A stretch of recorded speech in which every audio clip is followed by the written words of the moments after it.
Hiya! Thanks for checking me out. Okay, I might ramble fast because I'm trying to get a lot in a short amount of time because I got to get out the door soon. But I wanted to relay some things that I thought were kind of fun and interesting.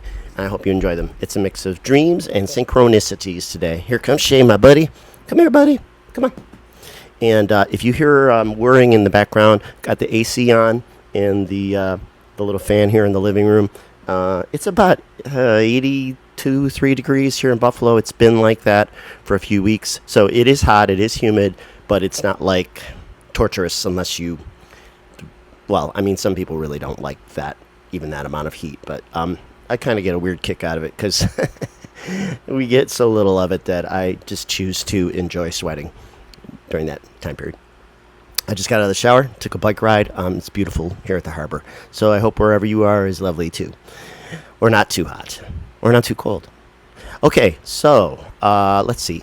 I'll start with a synchronicity from yesterday. I was hanging out with my squeeze.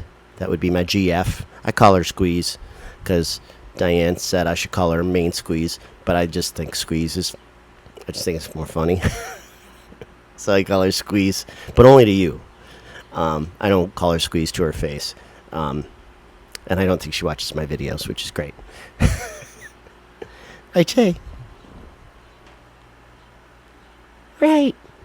Yeah, exactly. So Squeeze and I were hanging out yesterday. We went to this place here in Buffalo called Strong Hearts, which is like a vegan vegetarian restaurant. And their vegan chicken wings were incredible. They were so delicious. I'm still thinking about them. Huge and filling, and I don't know what they're made out of, but I want to know, and I want to make them every day. So anyway, we had a couple drinks there. We had a couple drinks when we got back, and she got loopy and tired real quick. So I'm in the process of I bought myself, for the first time in my life, a really nice computer. This is not it. I'm on my iPad. But I bought a really nice home computer as an investment for some of my businesses. And it's I'm copying a lot of files to it right now. So I was kind of fiddling around with the computers last night. And I'm going to give her my previous computer because she doesn't have a desktop. And anyway, so we're sitting in my little drawing room or red room or whatever you want to call it because it's red, painted red with white wainscoting. Maybe I'll do a video in there sometime. I've done some live music videos in there, like when I was doing YouTube performances live during COVID, music performances, I mean. But anyway, sorry, that's tangent man at 3:08. So I'm fiddling on the computer, and she slumps down in this chair across from me, and she's basically half out, like we'd barely walked in the door, and we weren't home very long, and she was out. So, but she flops in the chair, and I have a lamp that has 2 bulbs in it, and they're kind of like orange and red bulbs, so they're fairly bright for those colors. And the one bulb was on the side that she was sitting on, so it was kind of like right in her face. And she slumped down in the chair, and she said, what did she say? Like, oh, that's so bright. And she put her hand up to her eyes, and when she put her hand up to her eyes, the bulb just kind of dimmed for just a second, and then relit to its full luminescence. So I said, did you see that when you said that the light was in your eyes, like that it was bright, and then the bulb dimmed for just a split second? And she was kind of drunk and tired, so she was like, no. Yeah, I hope she doesn't see this. So then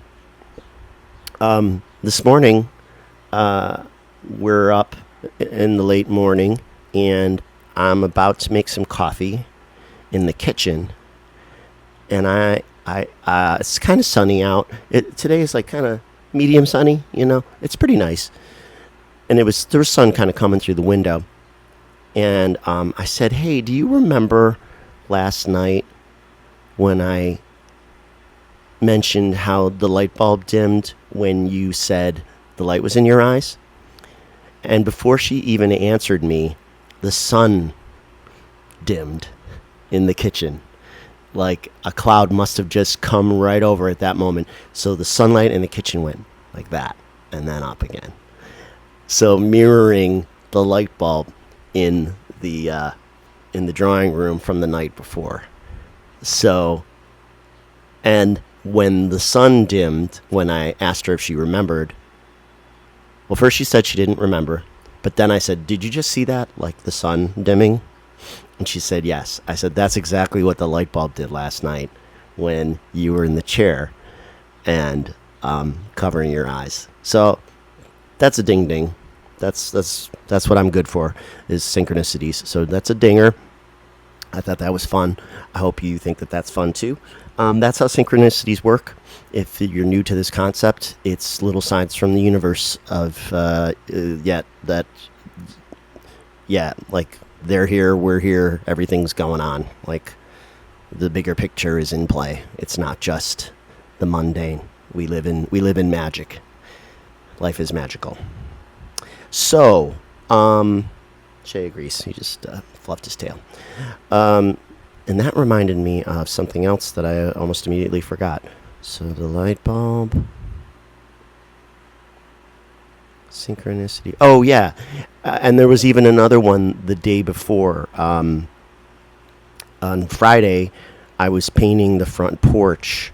And Squeeze lives downstairs. I live upstairs. So that's our apartment situation.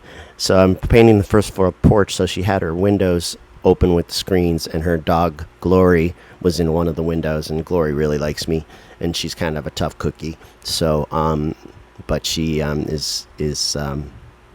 she's a fan of me, which is really nice.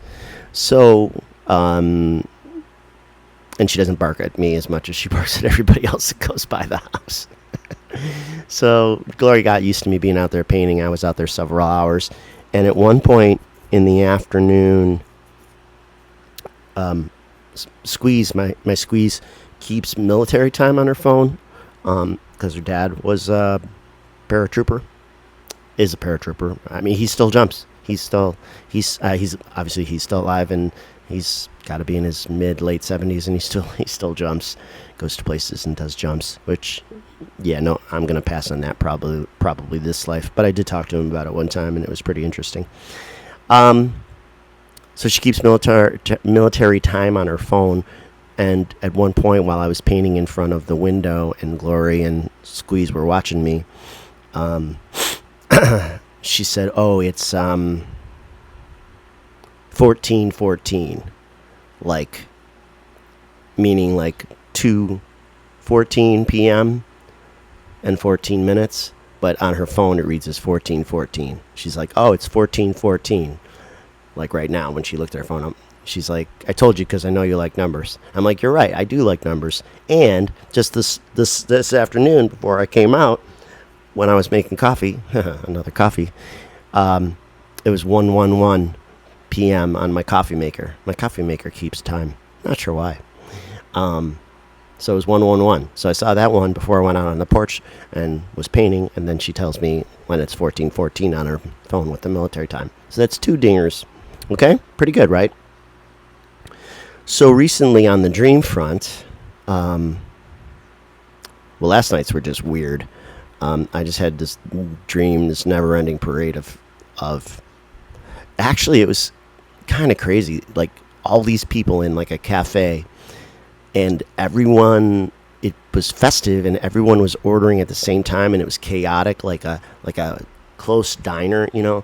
But the weirdest part about it is people in the diner were more like energy forms, like because you would see like the top of them, like their head and maybe their shoulders, but you wouldn't see the rest of their body. And there were so many people in such a small space that the energies were kind of like on top of each other. It was the strangest thing. So, and the hostess and waitress was like going from behind the bar, and she was having trouble navigating through all the energies, all the people/energies. So she actually like kind of like went under everybody under, like by the floor, and she popped up with like people's toast and coffee. And I don't know if I can describe it any better, but just like almost like imagine like a bunch of blobs that represent people. Like this amount of the person is what you see, but they're all stacked next to each other. And since it's some kind of space without gravity or the normal rules of physics, people can be right on top of each other and all around each other and just sort of commingling in this brew, all simultaneously. And but it does feel crowded. So unlike a diner where at least you have a table separating you from another person, you're at your table, they're at their table. Everybody's on top of each other. And it was just funny because I could feel everybody's energies and, their vibe and what they wanted, and how they were socializing with each other. And it was all happening kind of like lightning fast on top of each other. So I don't know if that's a sort of a view of what it could be like on the other side in some environments, where it's just like energies all kind of hanging out together. And then I wondered if it was because I had been to a memorial earlier yesterday for a musician friend of mine named John Allen, a really terrific jazz guitarist and saxophone player, who happens to be the husband of Rose, my neighbor Rose.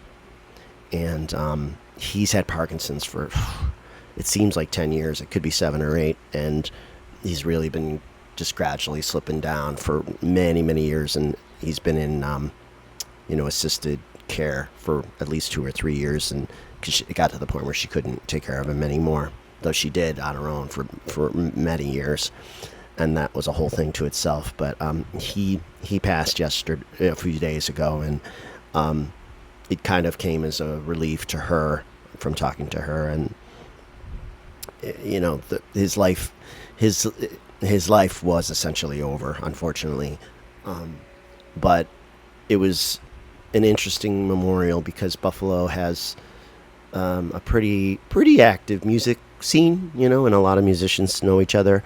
And now that most of the people of my generation are in our 50s, the crowd that came to the memorial was probably people from their 40s through their 70s, including a lot of John's family. And I talked to his cousin at length for a while, and that was really nice. And I told his cousin from Columbus, Ohio, that John had given me one of the best pieces of advice that I've ever had, actually, and it still is in my memory, and I refer to it from time to time, which is that we must have been talking philosophy and life at the bar, as often happens at Nietzsche's, which is the live music bar down my block, where he played a lot and Rose played a lot. They had a jazz band together.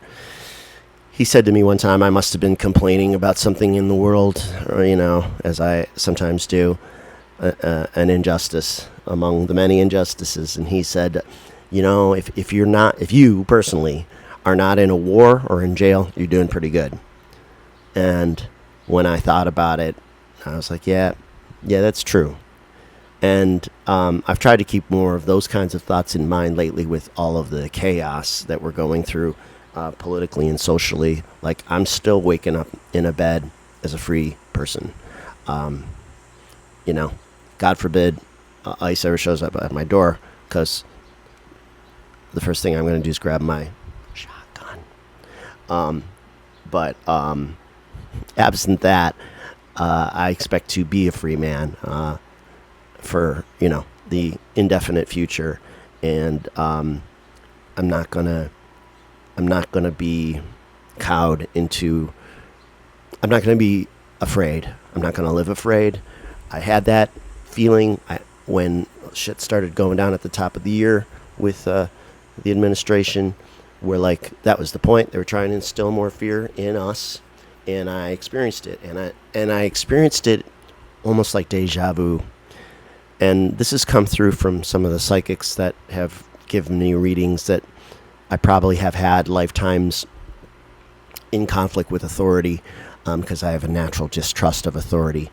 And so I have probably been in a resistance of some kind, probably more than once, because I have very, very strong visceral feelings about the nature of power, and my skepticism of people in power has been active since I was in middle school. Maybe sooner, but certainly by then, 13, 14, I was like starting to see the structures that control us or try to control us. And so you have to be free in your own mind. That's where your freedom is, more than anything.